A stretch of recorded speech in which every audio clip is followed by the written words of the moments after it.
O relógio do tempo nunca para. E o relógio do tempo passa muito rápido. A vida passa rápido. É tão fácil a gente piscar os olhos e quando vê, a nossa vida passou, muitas estações vão mudando e coisas talvez que você achava até que teria para sempre, não tem mais. O relógio do tempo não para. De tudo que eu tenho feito, o que tem valido a pena? De tudo que eu tenho investido, meu coração, minha energia, meu tempo, os meus recursos, o meu amor, a minha dedicação, o que vai permanecer? O que vai valer a pena? A propósito, um sábio pensador declarou com grande propriedade: 2 são os dias mais importantes da sua vida. O primeiro, o dia que você nasceu, e o segundo, o dia que você descobre o porquê você nasceu. Tudo que Deus criou, gente, nessa vida, foi criado com um propósito. Nada neste mundo está aqui sem um propósito. Cada planta, cada estrela, cada animalzinho, tudo que foi criado por Deus tem um propósito. Deixe-me falar para ti, se o teu coração está batendo aí, se você está respirando, se hoje você acordou, é porque de verdade Deus tem um propósito com a sua vida. Amém. Agora a pergunta importante é: você sabe qual é o propósito da sua vida? Você sabe o porquê você está aqui? Você sabe o para o que você nasceu? A nossa vida, irmãos, só encontra um real propósito num relacionamento com Deus. Apenas Deus pode dizer qual é o seu propósito, porque Deus é o seu Criador, Deus é o seu verdadeiro Pai. Da mesma maneira que um cientista, ele cria uma invenção e ele apenas é aquele que diz, essa invenção tem o propósito disso. Dessa mesma maneira, apenas Deus, ele é o nosso Criador, o nosso verdadeiro Pai, e apenas Ele, a gente sabe qual é o propósito para o qual eu e você fomos designados nessa vida. Colossenses capítulo 1, verso 16.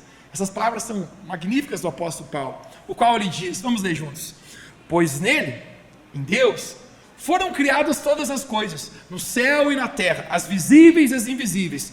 Todas as coisas foram criadas por Ele e para Ele. Agora, se todas as coisas foram criadas por Ele e para Ele, eu descubro que muitas pessoas, gente, elas são capazes de viver uma vida inteira desnorteadas de um verdadeiro propósito.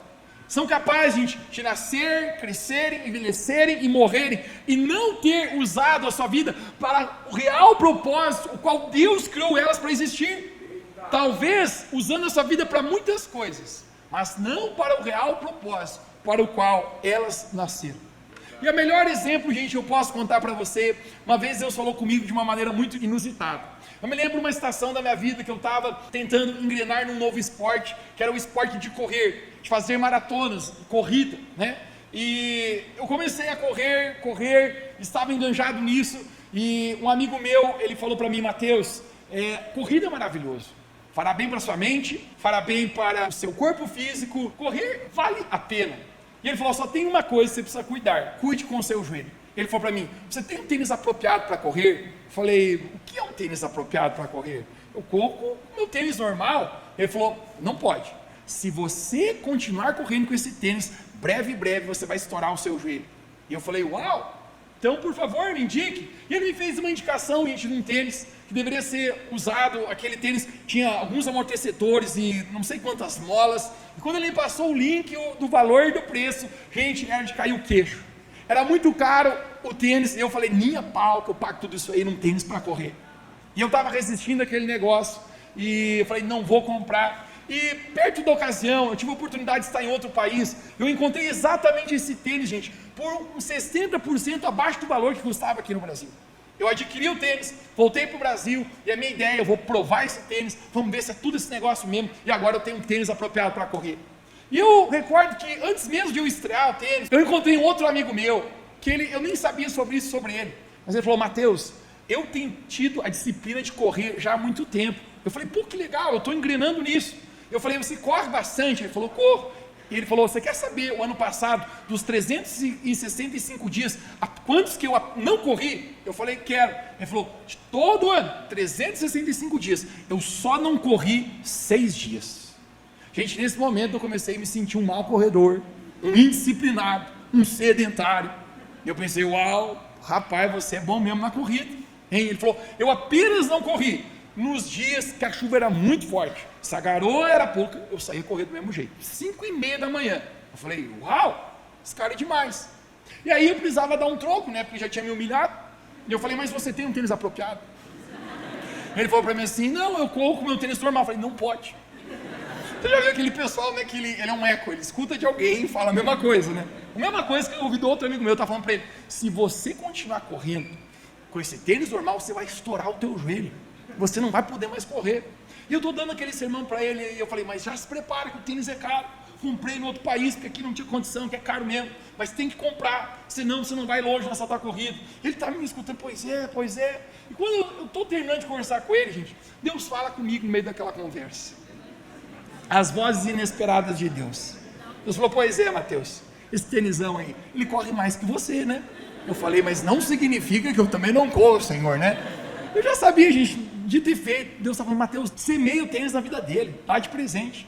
Eu falei, ai Jesus, eu nem estreiei o tênis, deixa pelo menos testar. Dito e feito, falei, cara, eu vou te dar de presente esse tênis. Ele não queria aceitar o presente, ele falou, Mateus, não vou aceitar de jeito nenhum.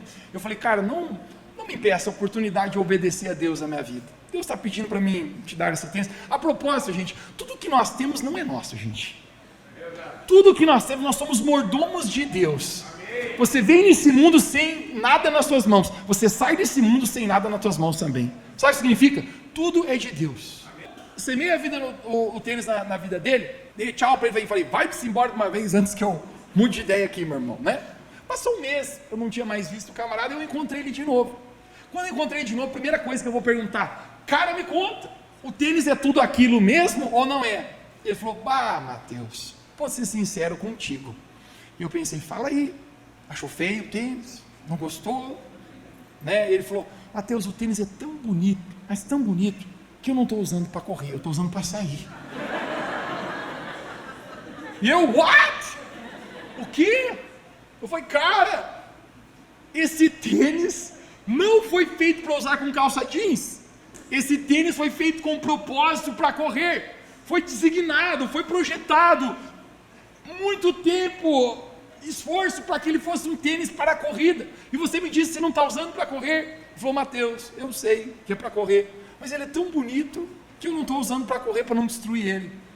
A gente deu risada, eu falei, cara, você pode usar do que você quiser.